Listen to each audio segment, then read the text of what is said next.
Aujourd'hui, nous démarrons aujourd'hui notre webinaire sur la norme IATF et le processus de certification. Donc, l'objectif de cette norme qui va être développée par le consultant de Veritas, M. Driwish, est de développer un système de management de la qualité pour une amélioration continue et une prévention des gaspillages dans la chaîne d'approvisionnement. Donc, M. Youssef va détailler en plus tout ce qui est normes, là où il est applicable dans les chaînes d'approvisionnement et tout le process pour être certifié norme IAD. Donc, la parole est à vous, M. Youssef. Merci, Madame Haid. Merci à la SMEX d'organiser ce genre de webinaire pour l'échange avec les professionnels dans chaque métier. Merci à Bureau Veritas d'avoir répondu positivement et d'être partenaire de cette démarche de diffusion et de partage d'informations. Alors, comme vous avez dit, la séance d'aujourd'hui est réservée à la norme IATF. On va notamment parler du processus de certification en commençant par l'éligibilité. Alors, est-ce que vous arrivez à voir mon partage? Oui, c'est bon. Très bien. Très bien. Oui, donc, donc, je commence par vous dire Ramadan Karim. Merci d'avoir répondu présent et on démarre.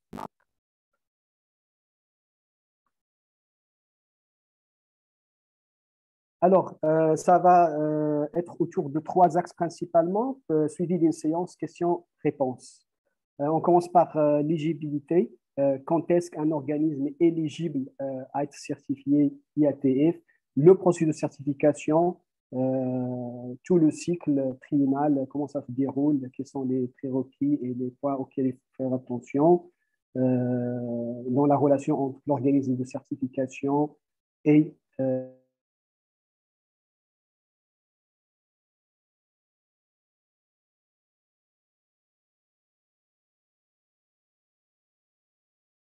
mais c'est un aperçu et dans les questions et réponses, il serait l'occasion aussi de faire l'échange puisque avec nous, il y a des professionnels du métier de l'automobile. Donc, tout d'abord, l'IATF, c'est le regroupement d'un certain nombre de bureaux de surveillance à INIFIA en Italie, IOP aux États-Unis, IATF en France, SMNT en Angleterre, et VDA, QMS en Allemagne. C'est aussi le regroupement d'un certain nombre d'OEM, Original Equipment Manufacturer, ou constructeurs automobiles, comme GM, Ford, le chinois Geely, qui contient aussi des marques européennes, anglaises ou suédoises comme Volvo, Iveco, Fiat, PSA, Renault et le groupe Volkswagen qui contient BM et Audi, ainsi que les marques anglaises comme Land Rover et Jaguar. Voilà. Ce sont les constructeurs et ce sont les donneurs d'ordre et cette norme a été élaborée pour répondre à leurs besoins spécifiques.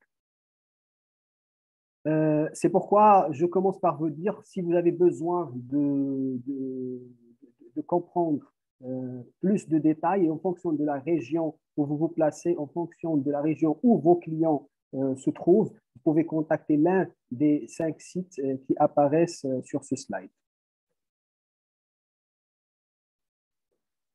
Donc, en ce qui concerne le domaine d'application, c'est une norme de système de management de la qualité pour la conception, pour la production et éventuellement pour l'assemblage et l'installation de produits et services relatifs à des applications du secteur automobile, faisant partie de cela tout ce qui est software, hein, les logiciels embarqués. Ça concerne les produits de série, hein, des pièces de série dans l'automobile, des pièces de rechange ou des accessoires qui sont spécifiés bien évidemment par les clients. Là où on fabrique, là où on réalise ce genre de pièces, que ce soit pièces de série, pièces de rechange ou accessoires, c'est éligible à la certification.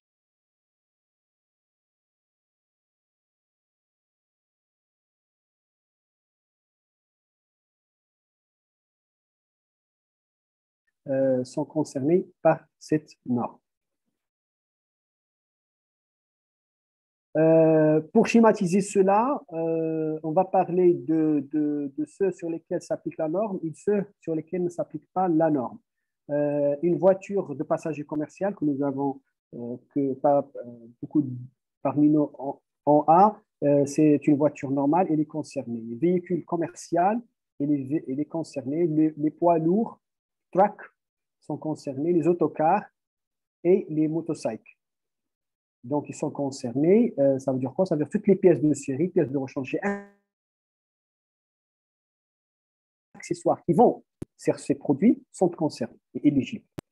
Par contre, on exclut les engins industriels comme les forklifts, par exemple, les engins d'agriculture, les tracteurs, c'est exclu. Et tout véhicule hors route qu'on va trouver dans des applications minières ou pour l'extraction, ils ne sont pas concernés par cette norme, ainsi que les pièces du marché secondaire.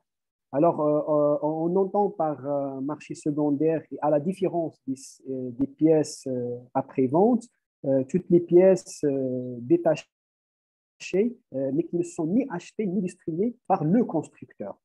D'accord? Ils peuvent être fabriqués ou non selon les spécifications d'origine, mais ce qui nous intéresse, ils ne sont ni achetés ni distribués par un OEM, et donc ils ne sont pas concernés par cette norme et ils sont appelés pièces de marché secondaire. Maintenant, on va passer au déclenchement d'un cycle de certification. D'abord, c'est un cycle sur 3 ans comme pour les autres normes et il commence par l'étape 1.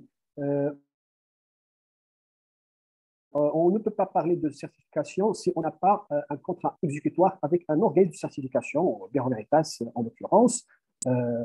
Et ce cycle démarre nécessairement pour la première fois par ce qu'on appelle étape 1.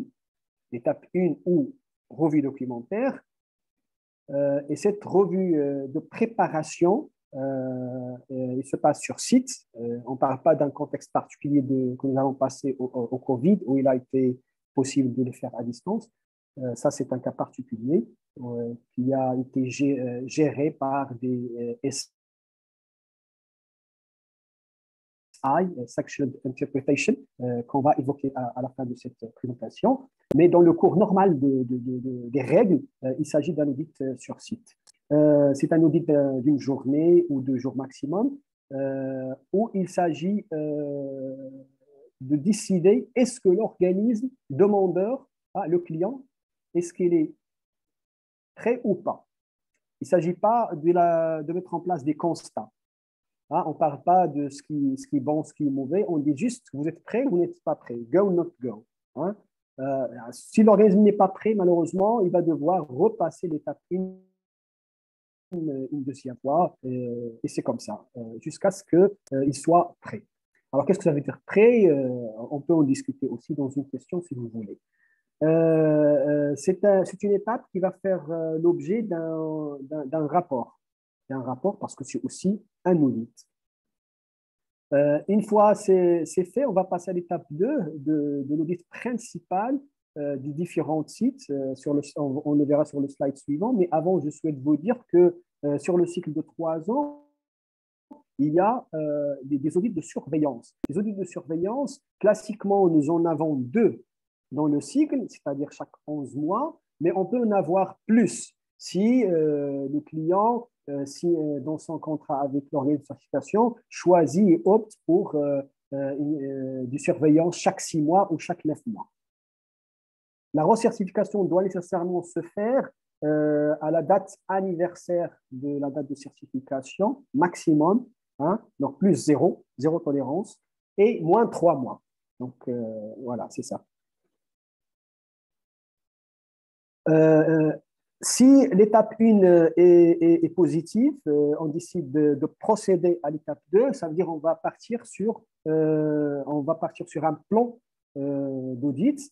Et ce plan d'audit commence nécessairement par auditer les fonctions support. Alors, les fonctions support distantes, ça peut être un magasin de distribution avancé, ça peut être un centre de recherche et développement, ça peut être le département commercial, ça peut être un département achat central qui n'est pas logé dans le même site de fabrication. Il est distant. Hein. On commence par ces sites-là qui sont appelés fonctions support distantes, en anglais remote. Donc, une fois on fait ça, on passe à l'audit principal sur site avec tout ce que vous connaissez comme technique d'audit, l'analyse documentaire, les interviews, la vérification des procédés, la vérification de l'application des core tools, la vérification du respect des CSR, qui sont les Customer Certification Requirements de votre client. Et ça se termine bien évidemment en séance tenante dans la réunion de clôture par un rapport draft. Et il est du droit du client d'exiger un rapport draft le jour J de la clôture. C'est-à-dire on ne quitte pas la salle si on n'a pas communiqué le rapport au moins draft. Après 15 jours maximum, vous recevez le rapport final et qui est aussi sur la base CARA. C'est la base de données IATF. S'il y a des non-conformités, il faut ramener des réponses, correction, analyse, méthodologie de réponse, action corrective et vérification sur terrain par l'organisme lui-même au bout de 60 jours. Plus 30 jours qui donnent à l'organisme de certification pour clôturer et faire la revue des réponses. En plus, on passe à une revue appelée veto. C'est la commission technique qui décide d'ailleurs d'émettre ou pas le certificat. Et tout cela sous 120 jours. Donc, le maximum de délai, c'est 120 jours. Donc, maximum de délai pour gérer les non-conformités par le client, c'est 60 jours. Par l'organisme de certification, 90 jours. Et la décision finale, 120 jours. Il y a un cas particulier de conformité, s'il y a une non-conformité majeure, on va en discuter sur les slides suivants. Maintenant, en ce qui concerne la surveillance, quand vous êtes certifié, après 11 mois, après 9 mois, après 6 mois, selon le schéma que vous avez choisi, classiquement, il s'agit de 2 audits pendant le cycle, c'est-à-dire après 11 mois, ou 12 mois, on vient faire l'audit de surveillance numéro 1, et CC2, c'est numéro 2. C'est la même chose, il faut un plan d'audit. Souvent, c'est la même équipe d'audit. D'ailleurs, une équipe d'audit peut continuer à auditer l'entreprise sur un cycle de 3 ans, mais on ne peut pas faire 2 cycles. On vous diffuse le rapport en séance tenante, après 15 jours, le rapport final. S'il y a des non-conformités majeures, il faudrait communiquer sous 20 jours les réponses. Et il y a un processus de retrait de certification qui est initialisé automatiquement. Ça ne veut pas dire que le certificat est retiré, mais c'est ce qu'on appelle decertification process. Il est lancé dans le système. Mais il n'y a pas de décision donnée qu'au bout de 110 jours. Et 120 jours pour la décision finale et informer le client. Si vous donnez des réponses, c'est bon. L'organisme va devoir organiser un special audit. C'est un audit sur terrain pour effectivement vérifier la levée des non-conformités détectées. Pour le cas des non-conformités majeures, s'il y a des non-conformités mineures, c'est le processus normal, 60 jours pour donner les réponses, correction, analyse, action corrective et vérification, sans que les auditeurs du bureau de certification, par exemple, aillent voir sur le terrain pour lever efficacement les cas détectés. C'est la même chose pour la surveillance 2. Maintenant, si tout va bien, après maximum la date anniversaire de la certification, moins de 3 mois, c'est très recommandé de faire la recertification 3 mois avant la date fin du certificat pour éviter tout souci et retard au niveau du traitement des éventuels écarts ou les aléas qui peuvent arriver lors d'un audit.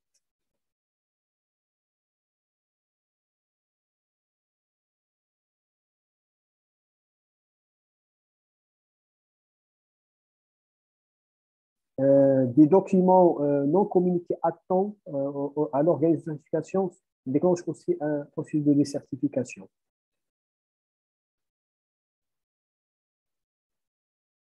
La différence pour la recertification, c'est que la date fin n'est pas forcément 120 jours, hein, n'est pas forcément 90 jours pardon, pour traiter les éventuels constats de l'audit, mais la date fin étant la date fin justement de votre certificat initial.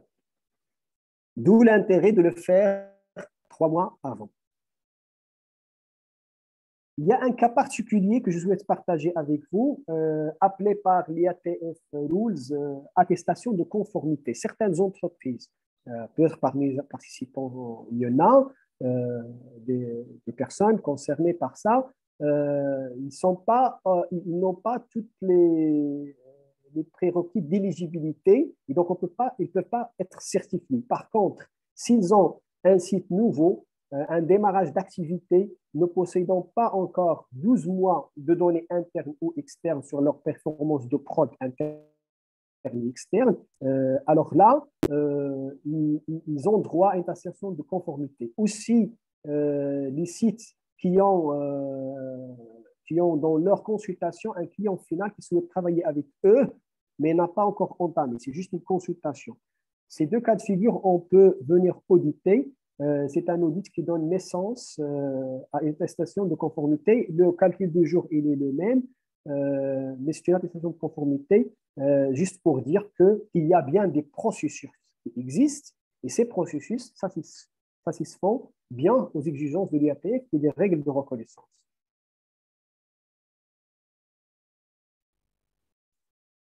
Voilà, par rapport au processus, par rapport à l'éligibilité et au processus de certification. Maintenant, je passe à vous, pour vous donner un aperçu sur la norme IATF 6949, version 2016. Comme a dit Madame Hind dans l'introduction, c'est très bien dit, le but étant d'élaborer un système de management de la qualité qui a pour objectif essentiellement l'amélioration continue.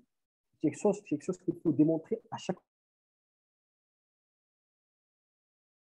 fois. La prévention des défauts. Donc, c'est une norme axée sur le risque et la prévention. Donc, on veut prévenir les défauts.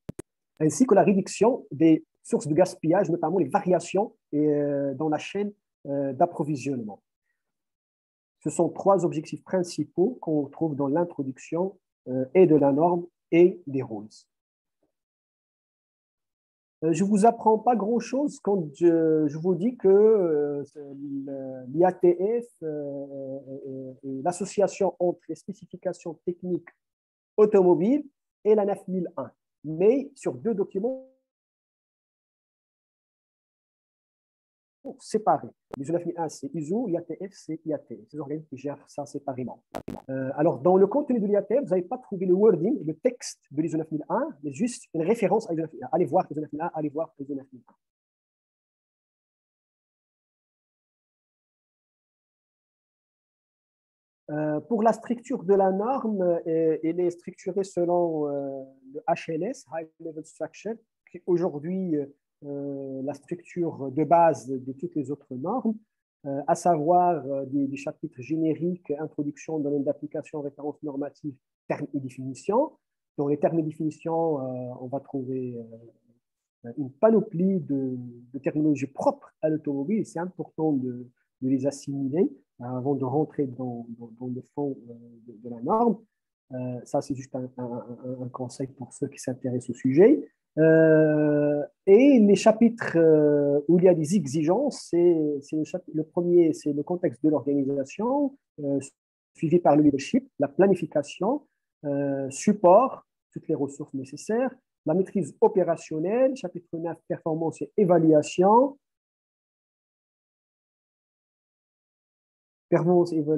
l'amélioration, et puis à la différence des autres normes, il y a un annexe, mais cet annexe, il est normatif. Il contient en particulier, l'annexe B, le plan de surveillance, control plan, qui est une exigence de l'avoir.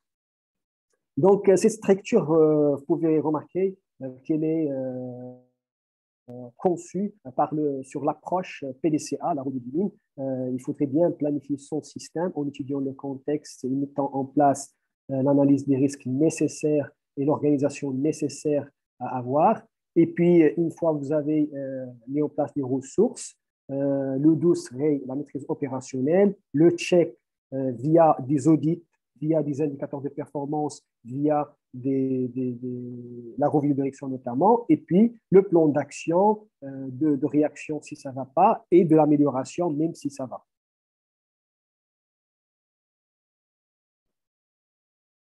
Le domaine d'application de cette norme, il faut y citer nécessairement les fonctions support dont on a parlé tout à l'heure. Ce sont les sites séparés tels que les centres d'études de conception, les sièges sociaux, les centres de distribution. Il faut aussi savoir que la seule exclusion autorisée est celle relative au design product, le développement et conception du produit. La conception, développement du process n'est jamais exclue. Parce que dans l'EATF, on distingue entre conception, product design et process design. Les CSA, qui sont les exigences spécifiques du client, sont inclus aussi dans le domaine d'application et il faut les spécifier et les mettre noir sur blanc en toute évidence avec une preuve documentaire comme stipule la 9001 par rapport à ce chapitre. Alors, qu'est-ce qu'un CSR? Un CSR, c'est l'interprétation d'une clause IATF donnée par le constructeur, Ford, General Motors, Fiat, Renault ou autre, ou un supplément à l'IATF. Donc, il y a un client qui veut particulièrement rajouter quelque chose. C'est sa propre exigence. Il devient bien évidemment aussi une exigence normative. Pourquoi? Parce qu'on vient de dire que les CSA font partie du domaine d'application. Je vais faire le focus sur quelques sujets. C'est un aperçu, comme j'ai dit. Donc, j'ai choisi pour vous de vous parler de la notion leadership engagement parce qu'il est importante, il contient quelques particularités, l'approche processus, l'approche risque, la qualification des auditeurs internes et les core tools. Voilà, c'est 5 aussi points que je trouve personnellement important à partager avec le personnel de ce secteur et toute autre personne intéressée. Donc, en ce qui concerne le leadership et engagement, sachez que dans cette norme, il est exigé d'avoir un code de conduite et d'avoir, si vous voulez, des politiques ou des chartes de la responsabilité de l'entreprise. C'est une manière de surveiller le comportement éthique chez tous les personnels et toutes les relations qu'on peut avoir avec les parties intéressées, avec un processus de lancement d'alerte. Ça, c'est une exigence et c'est important de le savoir. Il est aussi exigé, puisque c'est une norme orientée client et prévention des défauts et satisfaction du client, il est exigé, de nommer un personnel qui soit responsable de la conformité produit et qui a l'autorité, bien évidemment, d'arrêter soit la production, soit la livraison des produits éventuellement non conformes et avoir libre accès à la direction pour pouvoir résoudre ces problématiques relatives à la qualité. Ceci est applicable à tous les sites, à tous les shifts lorsqu'on travaille en équipe. Et parfois, ça fait défaut et c'est pourquoi j'en parle. En ce qui concerne l'approche processus. C'est une approche fondamentale et dans toutes les phases de la démarche, la planification et la conception de votre système, le déploiement de votre système, l'audit de votre système et pour son amélioration aussi. Donc, alors, qu'est-ce que ça veut dire? Ça veut dire tout simplement qu'il faut décloisonner l'entreprise. Il faut décrire clairement les interactions entre les différents processus à tous les niveaux, que ce soit des processus orientés client, COP, Customer Oriented Process, que ce soit de management ou de support, que ce soit processus ou sous-processus. Souvent, on trouve ce qu'on appelle une description sous forme de turtle diagram, mais ce n'est pas une exigence. C'est recommandé, on le recommande, mais ce n'est pas une exigence, juste pour le savoir.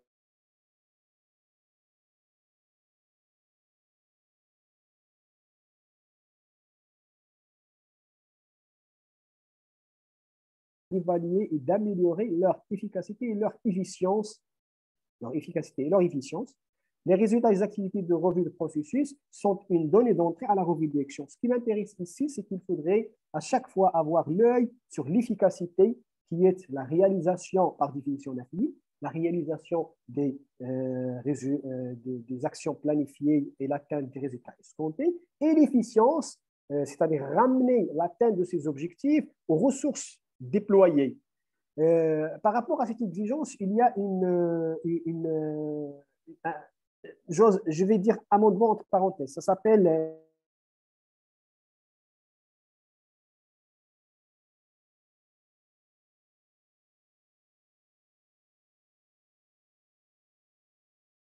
que c'était lourd, compliqué à déployer, et donc on s'est limité à dire vérifier l'efficacité et l'efficience de votre système de management, ce qui revient particulièrement à dire surveiller l'efficacité et l'efficience pour les processus de réalisation, mais seulement l'efficacité, ou les deux si vous pouvez le faire, pour les processus management et les processus support. Et là, l'IATF rejoint la norme aéronautique qui, pour elle, on parle d'efficience dans le domaine de la réalisation, de tout ce qui est chapitre 8, et de l'efficacité et l'efficience pour le reste. Ce qu'on peut. 5.1.3 stipule que la direction doit identifier des propriétaires de processus chargés de manager leur processus. Ce sont des propriétaires de processus, c'est pas la direction, c'est le rôle de la direction, certes, mais ce n'est pas le rôle d'aller au détail, mais il faut nommer des propriétaires de processus qui ont le leadership de le faire. Et donc ça, c'est une combinaison entre la notion leadership et la notion approche processus. Alors, ces pilotes doivent démontrer leur compétence à pouvoir gérer, améliorer leur processus. C'est important aussi de le savoir. Une autre notion très importante, j'ai dit 5 ou 6, je ne sais pas est-ce que j'ai parlé des risques, mais certainement le risque de risk-based thinking est une approche fondamentale dans plusieurs normes, en l'occurrence pour l'IATF, qui a commencé ça là bien avant la version 2015 de la 9001. Vous pouvez juste constater par exemple qu'il y a 59 références au risque, dont 51 sont auditables, en plus des 8 exigences qui existent sur la 9001. Donc, vous voyez la grandeur du sujet. Je vous recommande quelques techniques pour l'identification des risques, comme le brainstorming, le industry benchmarking, le scénario analysis, le risk assessment workshop, the auditing and inspection, l'AMDEC, turtle diagram, fault tree analysis, the contingency plan, feasibility review, and lesson learned. Ce sont quelques techniques pour identifier les risques dans votre organisme. Tout ce qui est écrit en gras, l'audit inspection, FMEA, avec produit process, le plan d'urgence, la revue de faisabilité de votre implantation usine et votre process, les enseignements et leçons tirées, c'est des choses que j'ai mis en gras car il y a des exigences dans l'IATF. Donc, c'est des techniques recommandées à avoir, mais par rapport à ceux-ci en particulier, il y a des exigences. Donc, c'est bien de les utiliser en priorité. Je vais vous donner quelques exemples du lesson learn et des plans d'urgence. En ce qui concerne les enseignements tirés, la norme vous exige, parce que c'est une exigence, d'aller chercher dans les rappels produits, réclamations, les retours clientèle, la réparation chez les clients ou chez vous, les retouches, les rebuts et les audits produits. Le feedback que vous avez par rapport à ces sujets devient des leçons qui viennent alimenter votre analyse de risque continuellement, parce que c'est une approche dynamique. Donc ça, c'est le minimum à avoir et ce sont des exigences. On va vérifier point par point lorsque cela est applicable, bien évidemment. Le deuxième type de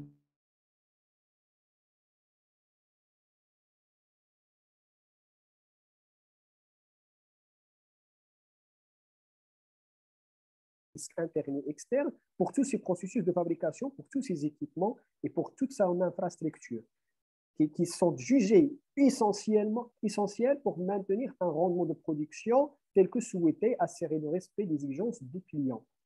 Bien sûr, il faut définir ces plans d'urgence proportionnellement à l'impact du risque identifié. Bien évidemment, il faut les élaborer, démontrer comment on peut s'assurer de la continuité d'approvisionnement. C'est une sécurisation aux clients. Ils sont orientés clients, vos plans d'urgence.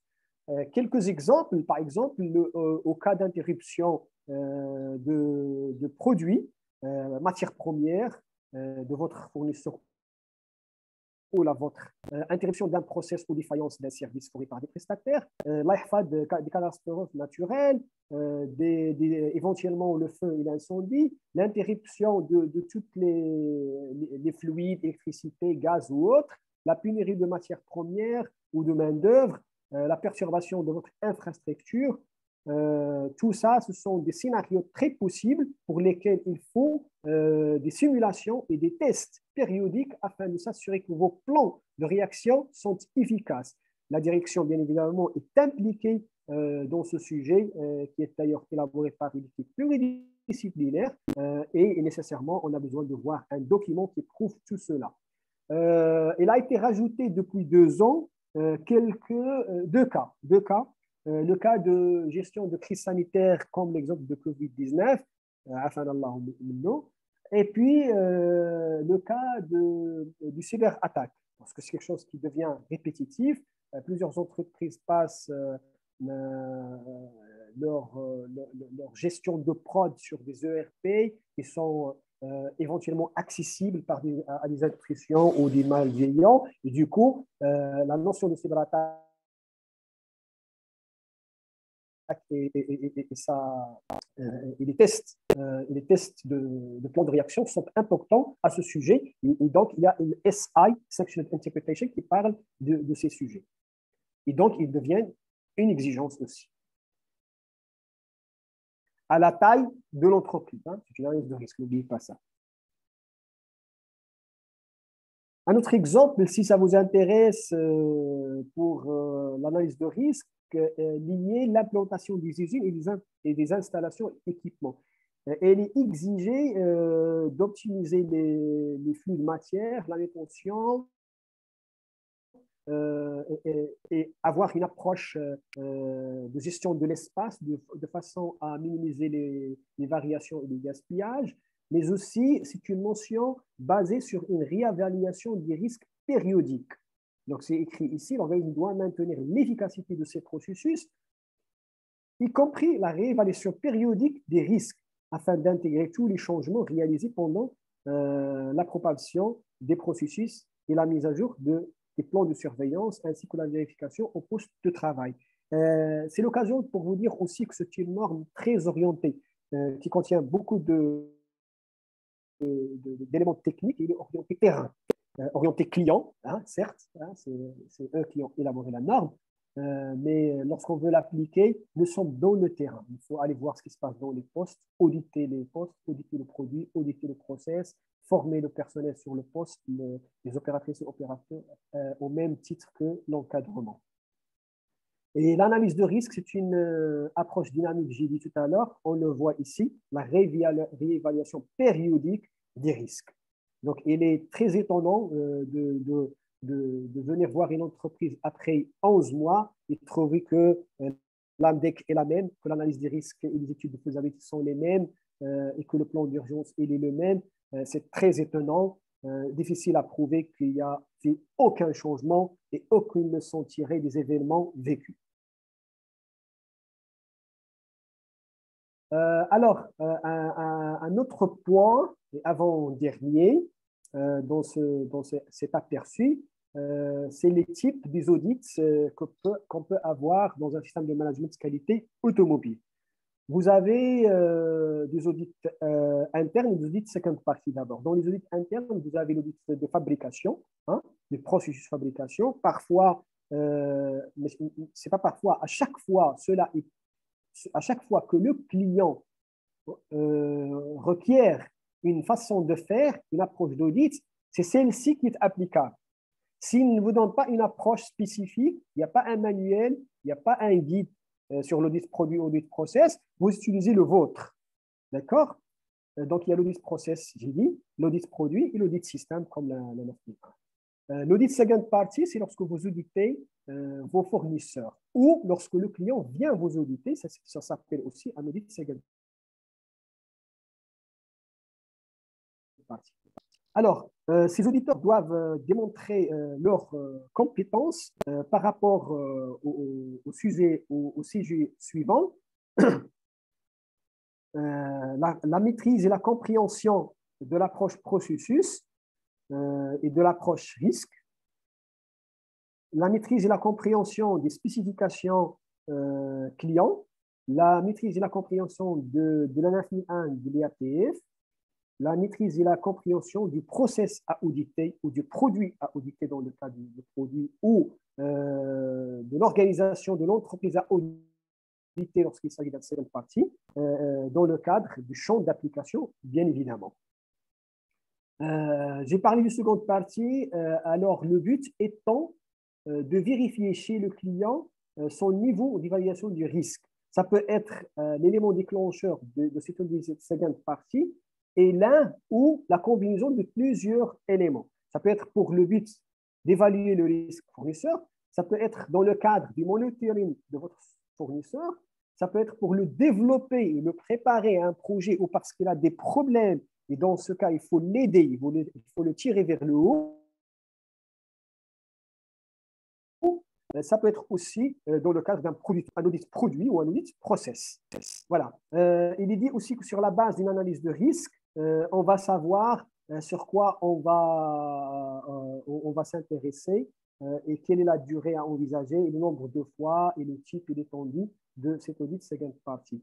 Un élément aussi important, il est toujours nécessaire de passer en revue et en priorité, en plus des CSR, tout ce qui est réglementaire et sécuritaire. Donc, tout ce qui est réglementaire du secteur est relatif à la sécurité des machines ou des personnes, travailleurs, passe en priorité exactement au même niveau que les CSA. Et souvent, le CSA va vous rappeler ça. C'est pourquoi on parle du CSA.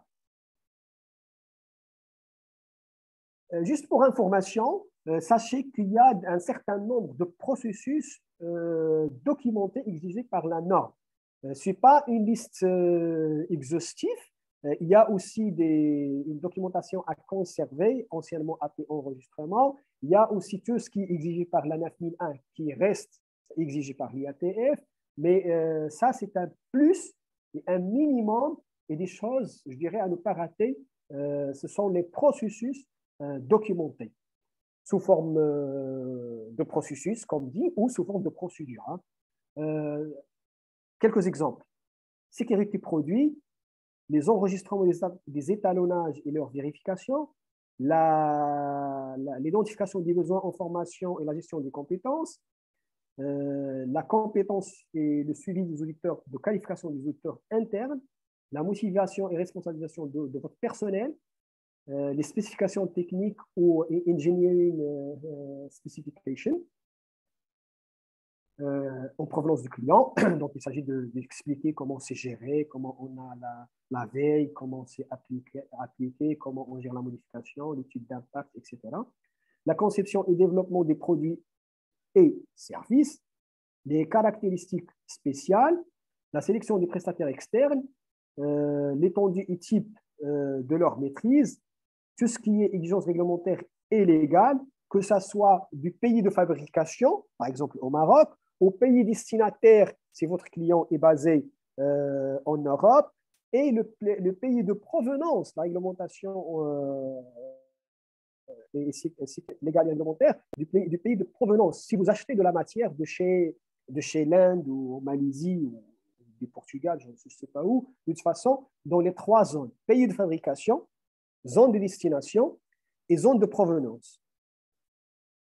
Le suivi des prestataires externes, les critères, il faut définir ces critères.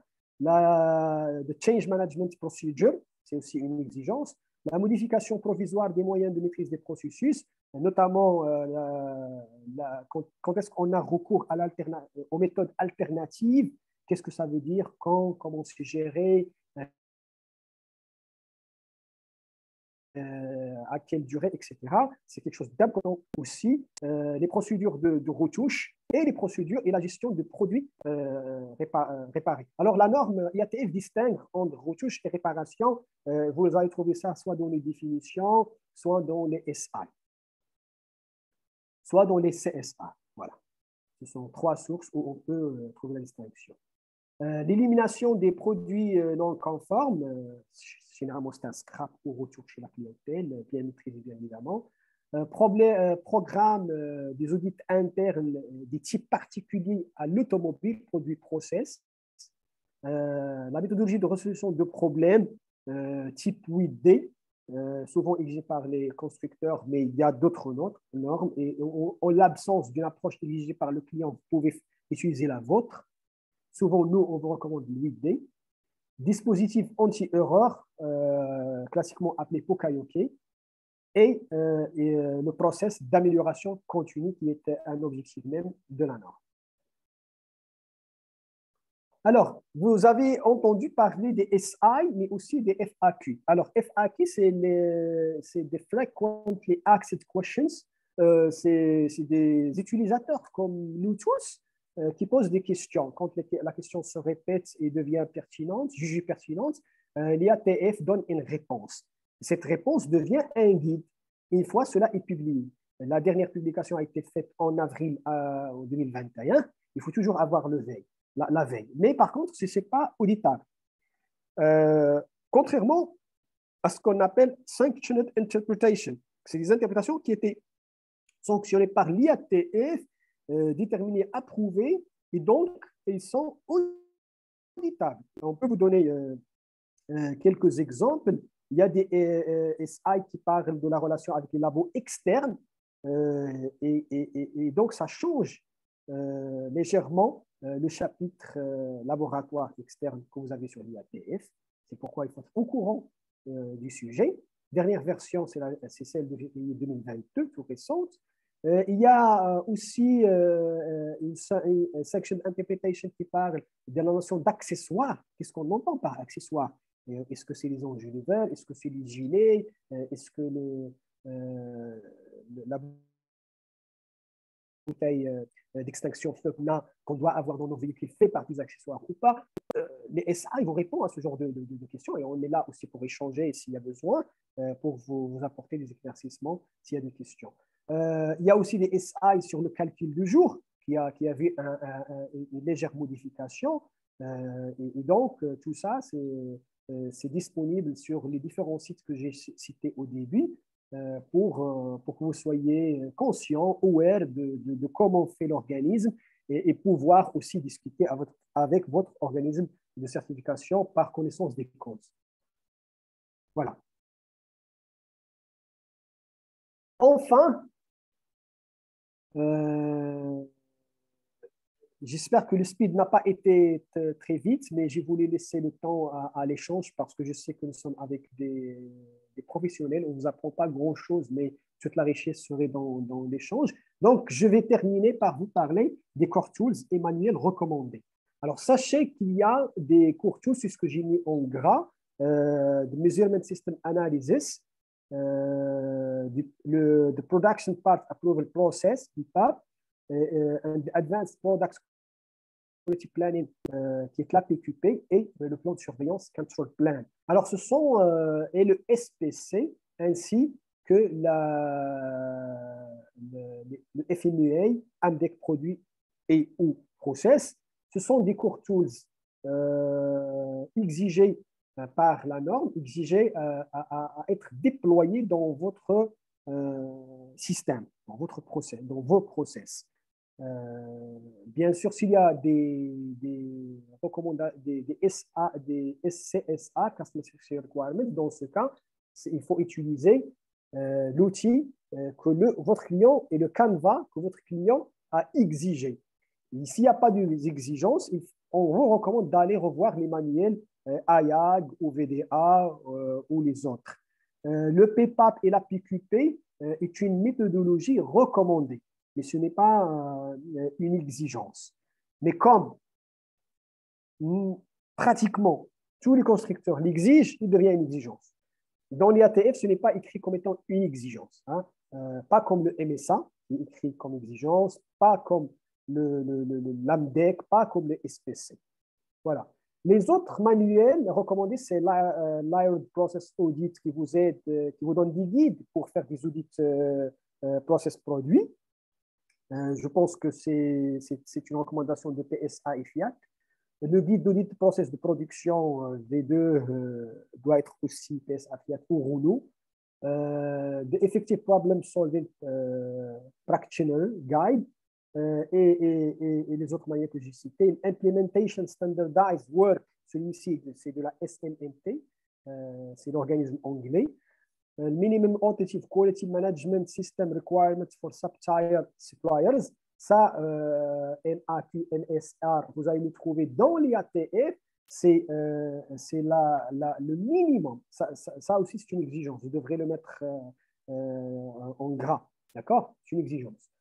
Car dans le chapitre 8.4 pour l'étendue et le type à avoir pour les audits de second party, pour surveiller vos prestataires externes, il est exigé qu'ils passent par ces exigences.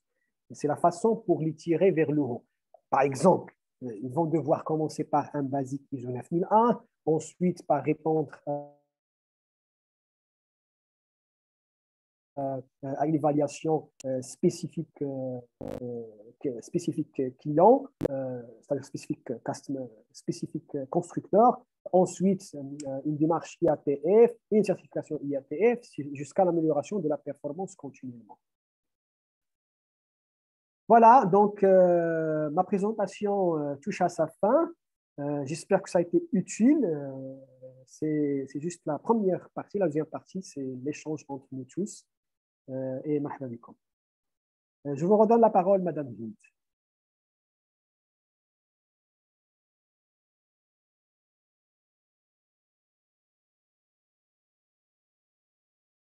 Madame Hind, si vous entendez, ou le hôte d'Asmex, si vous voulez intervenir.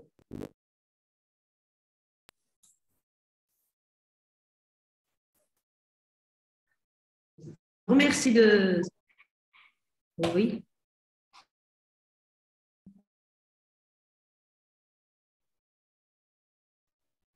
Allô, allô? Hind, c'est bon maintenant, on vous entend.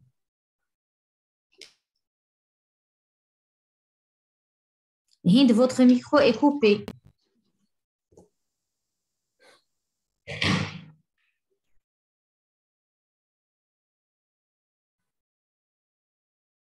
Allô?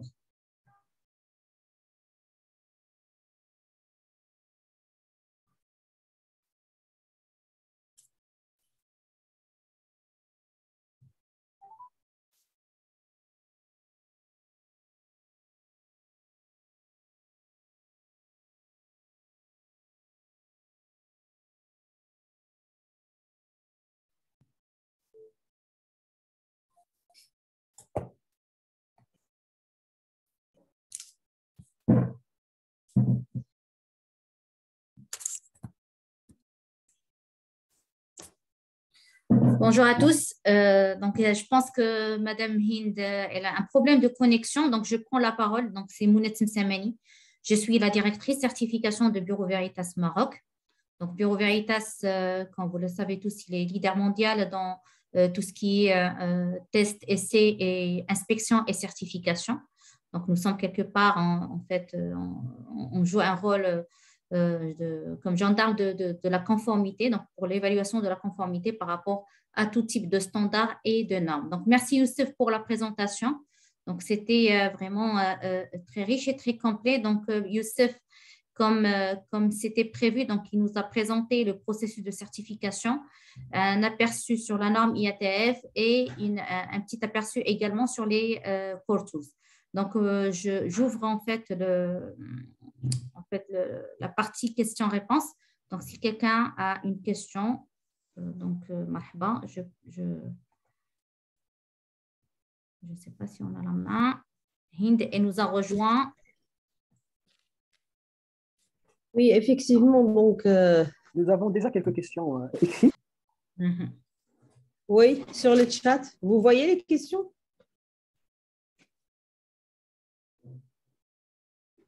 On a vu, alors ici, 2, 3. Si c'est ça, s'il y a beaucoup plus que ça, il faut me le dire ou vous prenez la parole. Oui. On prendra une par une. Alors,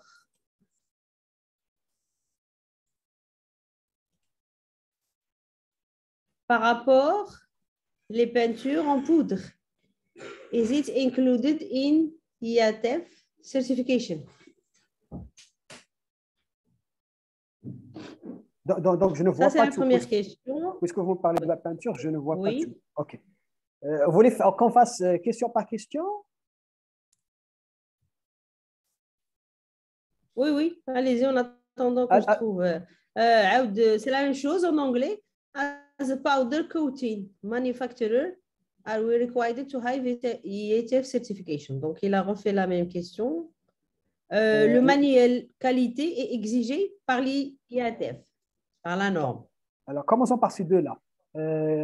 Oui, effectivement, pour la peinture, puisque il fait partie intégrante de la fabrication d'une voiture. Une voiture a besoin d'un traitement de surface et de la peinture en particulier. Et donc, les fournisseurs de peinture sont aussi concernés. D'ailleurs, c'est comme l'huile que nous utilisons pour la lubrification. Par contre, on ne parle pas du marché secondaire. On parle de la peinture et de l'huile qui est utilisée dans la construction de l'automobile lorsqu'on la produit ou la vend le jour J. Après, si on part acheter du marché secondaire, ceux-ci ne sont pas éligibles à l'IATF. Par rapport à la deuxième question, qui est le manuel. Oui, c'est une exigence de la norme IATF. Un manuel doit contenir... le manuel est toujours exigé. Exact.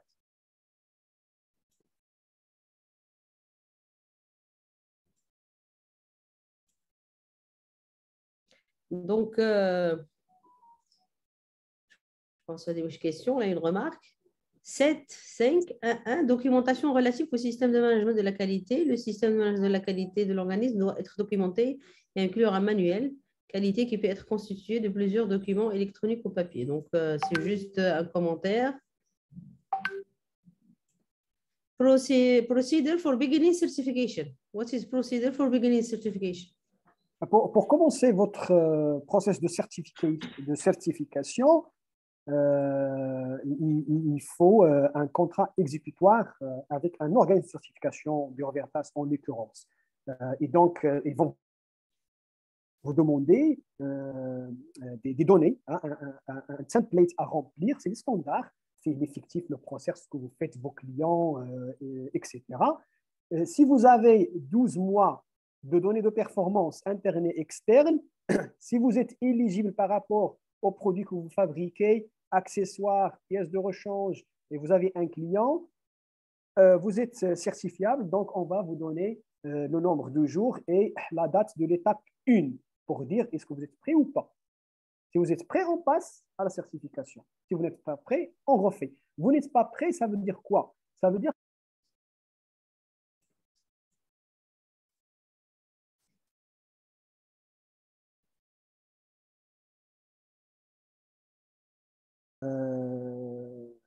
pris en compte les CSA, donc un fondamental qui n'existe pas, qui va faire tout de suite l'objet d'une non-conformité majeure en toute évidence. Donc, on vous dit non, ce n'est pas la peine.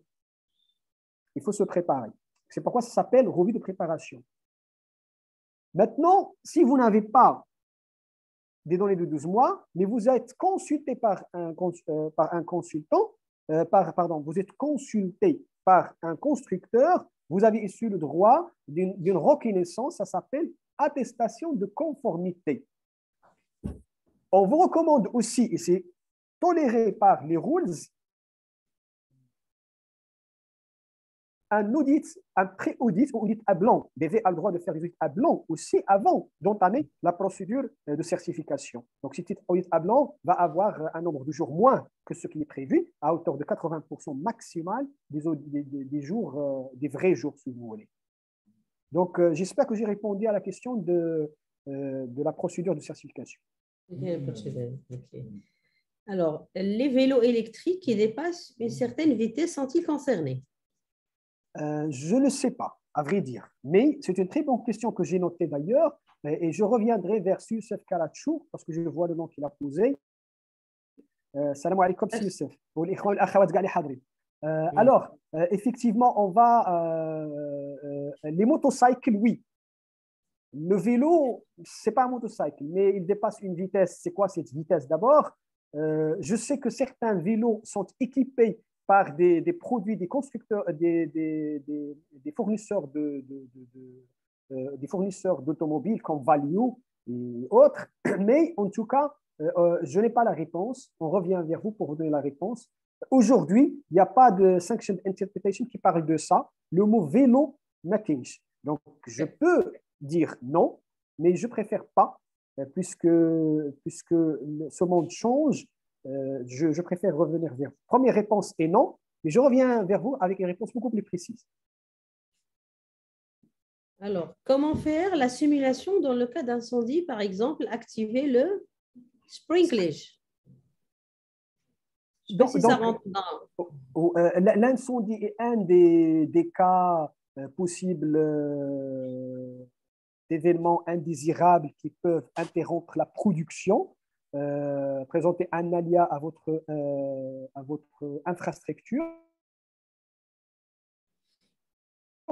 Et donc, il est nécessaire d'engager un plan d'urgence. Ce plan d'urgence contient bien évidemment une simulation, comme vous dites. Alors, le comment, c'est le cas pratique, il faut tester sans faire le feu. Hein. Je pense que c'est ça le but, bien évidemment. Ce n'est pas faire le feu, mais il y a des techniques chez les spécialistes pour savoir est-ce que le sprinklage fonctionne. On peut désactiver et le faire fonctionner qu'un seul dans une zone où il n'y a pas de risque de mouillabilité des produits dans une zone vide. Il y a des techniques pour savoir est-ce que ça marche ou ça ne marche pas. De toute façon, merci pour la question, parce qu'effectivement, l'incendie et la simulation de l'incendie fait partie du plan d'urgence. D'accord. Est-ce que toutes les pièces accessoires sont éligibles à la certification? Est-ce que l'OEM a le droit de ne pas l'exiger à ses fournisseurs? Alors, oui, tous les accessoires sont éligibles. Les accessoires, c'est comme les enjoliveurs, c'est comme les tapis qu'on a sur nos voitures, par exemple, des trucs en aluminium, un relifting, tout ce qui colle, tout ce qui est aussi de Bluetooth qu'on installe dans la radio, dans la communication de votre voiture. Tout ça, c'est des accessoires qui sont éligibles à être certifiés IATF. Non seulement ça, même les gilets et l'extincteur feu sont rajoutés par un SI récemment. Maintenant, le constructeur, est-ce qu'il peut exiger à ses fournisseurs de ne pas être certifié ainsi? Tel que la question est formulée, oui, puisque c'est le client, c'est l'OM. Il vous dit non, je ne veux pas que vous le faites, vous ne le faites pas. Par contre, l'IATF vous demande de le faire. Donc, je suis étonné qu'un OM ne l'exige pas, mais bon, si vous avez un cas, c'est votre client. Et donc, attention, dans l'audit IATF, on va vous dire, mais éventuellement, vous avez d'autres fournisseurs. Si vous êtes certifié IATF, c'est pour être aussi prêt pour d'autres clients. Et donc, il faut rester dans la norme IATF. En règle générale, lorsqu'on est face à des exigences IATF, réglementaire légal, client, on prend la plus contraignante. On ne cherche pas la plus simple pour éviter la contrainte. Non, on cherche la plus contraignante.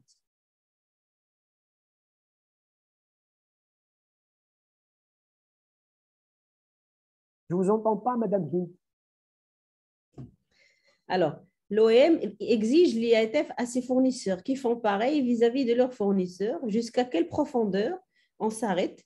Est-ce que tous les fournisseurs RN doivent être IATF? Les fournisseurs RN. Je ne sais pas ce que ça veut dire. Je ne sais pas, mais en tout cas, l'idée, je pense, le fond du sujet. L'idée est la même. Le fond du sujet, lorsqu'on parle de la chaîne d'approvisionnement, le supply chain, on va aller jusqu'où? Bonne question. Bon, on va aller là où le dernier fournisseur, on s'arrête au dernier fournisseur. Si par exemple, on vous exige de faire des essuie-glaces et que vous voulez acheter un élément monté sur les essuie-glaces, eh bien, vous lui exigez aussi d'être IATF. Attention à une chose. Ce qui est demandé, c'est monter en compétence ou la monter le système avec votre fournisseur. Il doit d'abord démontrer qu'il a un minimum conforme à la 9001, qu'il est conforme aux spécifications du client, d'accord? La ZEX pour Renault, la QP+, pour PSA, il y a chacun le VDA pour Volkswagen, chacun a son propre référentiel. Après l'AF 1001 et la conformité au référentiel client, il y a une démarche IATF et enfin une certification IATF. Donc, c'est un parcours, hein, c'est un suivi à avoir jusqu'à être certifié idéalement IATF. Mais si le client final vous dispense de cela, il se limite à dire, moi, j'ai audité ce fournisseur, cette partie, il fait partie de mon panel, il est agréé, il est qualifié, donc ça pourrait être suffisant. Et donc, on va s'arrêter un peu avant. Alors, une autre question, comment faire les tests périodiques ou simulation du plan d'urgence au sein de la... Désolé, Madame Hind, je n'ai pas entendu. Je profite pour dire aux participants que le RN, c'est le rang niveau, un rang de niveau. Donc, c'est ce qu'on a dit d'ailleurs. Oui, Madame Hind, c'est là. Alors, comment faire les tests périodiques ou simulation du plan d'urgence au sein d'une société? C'est au cas par cas. Il faut faire les tests périodiques pour les scénarios possibles. Dans le domaine de l'informatique, il y a des techniques pour faire des tests de restauration, créer un comité de crise en cas d'attaque cyberattaque. Pour le déversement d'un produit chimique, il y a le moyen de le simuler et le contourner par les moyens nécessaires d'absorption, par la formation du personnel nécessaire à le faire, par la rédaction et l'affichage du circuit à suivre et des personnes à contacter, leurs numéros. En cas d'évacuation pour n'importe quelle raison, accident de travail, feu ou autre, vous avez des techniques qu'il faut simuler au moins une fois par an. Il y a parmi tout ce que j'ai dit des choses qui sont d'ailleurs réglementaires, qui rejoignent la santé et sécurité au travail. Donc, pour la rupture de matière, est-ce que vous avez un second supplier quelqu'un qui va vite vous ramener de la matière équivalente, qualifiée, testée par des labos. Quel est votre circuit? Quand est-ce que vous allez le tester? Est-ce que vous avez un stock de sécurité en cas de rupture ou en cas rupture causée par le manque de matière ou rupture causée par une grève suite à l'arrêt de travail de votre personnel, suite à l'arrêt de travail des transporteurs, par exemple. Il y a plusieurs scénarios. Vous vous préparez en disant au client, voilà comment je vais réagir et vous le testez. Imaginez que vous avez le cas, démontrez que vous avez su informer le client, vous avez su créer la cellule de gestion de crise, vous avez su gérer l'impact et minimiser ses conséquences en interne et par rapport au client aussi. J'espère avoir répondu, mais c'est un sujet qui demanderait beaucoup plus de détails et c'est au cas par cas. Alors, time frame for IATF certification. Cette certification est obligatoire ou volontaire ou selon les pays. Qu'en est-il au Maroc? Est-ce que tous les opérateurs sont certifiés? Elle est obligatoire sur l'exigence du OEM pour leurs fournisseurs rang 1. Tout fournisseur rang 1 qui dit je crois que pas un constructeur OEM et les IAT. Vous n'avez pas trouvé quelqu'un qui n'est pas IAT. Maintenant, lorsqu'on crée de nouveaux sites, lorsqu'on se développe, bien au Maroc, on ouvre une usine, ça prend les 12 mois pour se préparer. Ils sont aussi certifiés.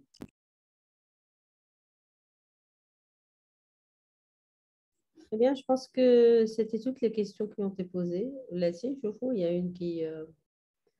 Au cas où une entreprise sous-traite des audits internes pour une raison ou une autre, c'est quoi les exigences relatives à cette prestation?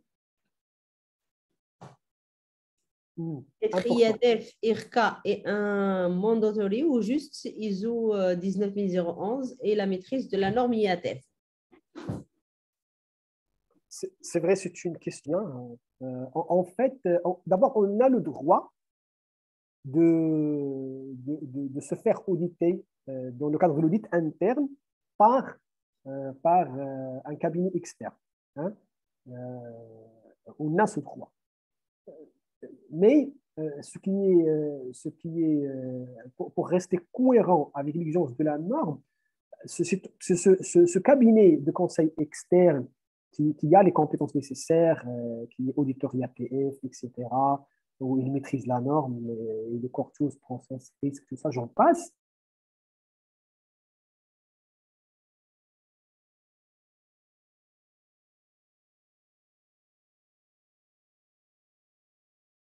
Une petite entreprise, je peux comprendre. Tout ça, tout cela, et donc il a juste besoin de quelqu'un qui vient, qui vient les auditer. Et il va sous-traiter ça à quelqu'un d'externe. Maintenant, il faut juste faire attention. Lorsqu'on, dans cette prestation à une entité externe, les exigences de compréhension et de maîtrise stipulées dans les clauses de la norme 7.2 par rapport à la compréhension de l'audit de l'IAT, de l'audit interne, sont applicables. C'est-à-dire que cette personne externe doit démontrer sa compétence à la compréhension de l'IATF. Par exemple, c'est un auditeur IATF. Sinon, il doit le démontrer autrement. Est-ce qu'il maîtrise les core tools et comment? Est-ce qu'il maîtrise le process, l'audit process comment? Est-ce qu'il maîtrise l'audit produit comment? Est-ce qu'il a la notion d'approche risque, d'approche process, etc. Il doit être capable de démontrer tout cela. Et donc, ça va être une discussion interminable avec l'auditeur externe. Ce n'est pas évident. D'où l'intérêt et c'est très préconisé, de former vos auditeurs internes. Mais je ne dis pas que vous n'avez pas le droit de le sous-traiter. Bien au contraire, il y a des personnels compétents. Il faut leur aussi sous-traiter la tâche de l'audit interne.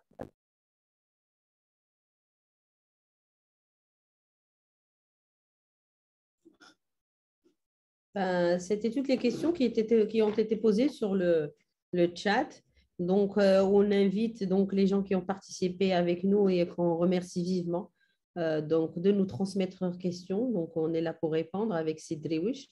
Donc, j'ai posté mon mail. Donc, tout complément d'information ou question à nous transmettre par mail, donc nous ne manquerons pas donc, de le transmettre à Sidriouche pour répondre.